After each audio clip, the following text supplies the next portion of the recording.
Let's turn our attention back to oil here. As Jared said, we did see WTI hitting a 7-year high. We're seeing it right now at $80, roughly $81 a barrel. Brent crude at about $83 a barrel. Let's bring in Bob Iaccino, Path Trading Partners co-founder and chief market strategist, and the stock think tank portfolio manager. We've also got Andy Critchlow, S&P Global Platts Energy Markets head, EMEA. Great to have both of you here. Bob, let's start with the price action today. I know we spoke a few weeks ago about the real supply concerns that are out there. Talk to me about what the moves we're seeing today and how justified these concerns are. Well, good morning, Akiko. I think you're looking at a situation where we might be a bit overdone via the supply and demand balance that crude oil is usually reaching for. Last time we spoke, we had crude oil long positions. We actually exited those on Friday because they hit target. But the fact that we're exceeding where our target was doesn't mean that it's mispriced. You're always looking at a situation where the volatility of crude oil comes from the perception of where supply and demand is. Right now, according to the EIA, we're sitting about 7% below the 5-year average in inventories for crude oil, about 1% below the 5-year average for gasoline. We've got the spillover from the energy crisis, from electricity to 60 coal mines being shut down in China due to weather. There's all kinds of things going on that are restricting overall energy, and going into the winter season with still below 90% refinery utilization here in the U.S., there's always that spillover that drives speculation a little bit higher than we believe it should be. We could turn out to be wrong on that, but we're not in a long position anymore.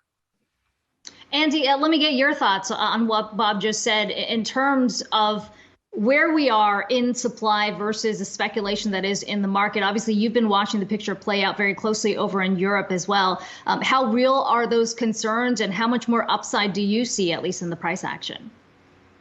Well, they're very real. I mean, we've had some new data today come out of OPEC, the S&P Global Platts survey of the group, and OPEC Plus, which includes Russia and some other major producers, has found that the 13 countries within OPEC pumped 27.29 million barrels a day in September. That's up from 320,000 barrels a day from August. That all looks good on the face of things, but the big problem here is that despite these increases, 19 members with production quotas under the OPEC Plus agreement were a combined 570,000 barrels a day below their allocations for the month, which brings compliance to around 111.5%. So, basically, there isn't as much oil around as people thought. And that has definitely spooked the market. And when you've got a player like OPEC Plus, which is accounting now for 30–40% of global production, it's where the spare capacity is. When markets are so tight as they look like they are at the moment, then this is a big issue, and this is definitely driving prices at the moment. On the backside of this, you've got Hurricane Ida, the backdrop of that, and the slow recovery from Hurricane Ida, where you had about 1.6 million barrels a day of US Gulf Coast production that was offline. That's been extremely slow coming back. So again, it's this kind of tightness in the market, which we didn't expect, coming at a time when you still have demand picking up from post-COVID, economies getting a bit quicker, people getting moving again. So yeah, it's pretty tight out there. Andy, there are real concerns going into the winter months, especially among consumers, about how much higher that bill is their energy bill is going to get. And then obviously we're looking at potentially freezing temperatures. It feels like the fears around the shortage have run just so far ahead. How much worse do you think things are going to get in the next several months? It's a great question, because there is definitely a fear factor in this market now, and you just got to see the global headlines everywhere. And if it's not oil, it's just commodities more broadly. You have power station outages in India due to coal shortages. Here in the UK, for example, there's been this fuel shortage. You've had people queuing up at petrol stations. People can't even get fuel. You've even had talk of the government having to return to a 3-day working week to cut energy consumption. So there's a lot of fear out there. That seeps in to the sentiment around oil. I think looking at that upside risk from lagging supply growth, there is more of that going forward than there is downside risk from COVID-related demand weakness playing on prices. Bob, specifically in natural gas prices, we've seen records over in Europe and Asia, the UK. How much of that do you think is actually going to spill over into the US? I think quite a bit. When you just look at, for example, overall rig counts, last time we saw prices this high in crude oil specifically, rig counts were almost 4 times as high as they are now. So I definitely agree with what Andrew said about the amount of power that OPEC has in terms of crude oil. Now, in terms of natural gas, you're seeing all kinds of spillovers, again, into commodities in general. Aluminum, for example, up over 2% today. You're talking about approximately 13 kilowatt hours of electricity to produce 1 kilogram of aluminum. That potentially could cause aluminum shortages as well. And these things have spillovers. They're all linked.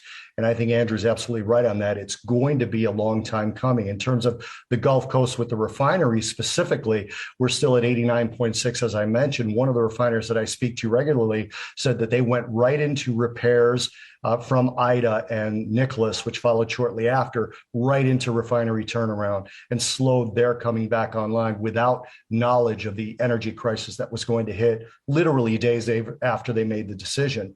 So there's a lot to work through still in both crude oil and natural gas. Andy, finally, there's a lot of questions about why we're in this position in the first place. And I know, Bob, we've had that conversation before, too, about whether this is, in fact, just about poor planning, not being able to foresee the demand that's coming out of this pandemic. Some who have said, look, this comes with the lack of investments we've made in fossil fuels with this transition to green. Andy, what do you see as, I don't want to say the culprit, but what's behind this? And what can be done to alleviate the situation?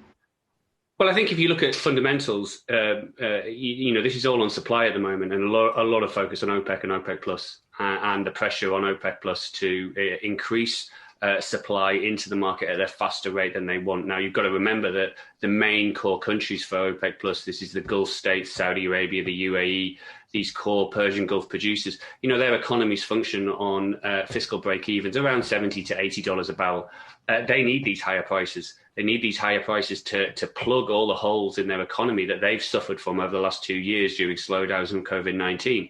So they're going to, take the money that's on the table while they can get it. On the other side, the big player now in OPEC Plus is Russia. And of course, we know that Russia and their involvement in energy markets has been a concern for many international governments. And we're seeing this in gas markets in the moment in Europe, where the European Union is kind of facing off against Russia. And, President Putin there in Russia is in a very strong position where he can say, yeah, we provide more gas going forward to help your markets, but, we may not. So it keeps everyone on edge. It adds to that fear factor. It adds to uncertainty. That's what markets don't like, and that's what's driving price at the moment. Yeah, no question. A lot to flesh out here still. Andy and Bob, it's great to have you on today. We'd love to have you back on the show as we continue to watch these prices.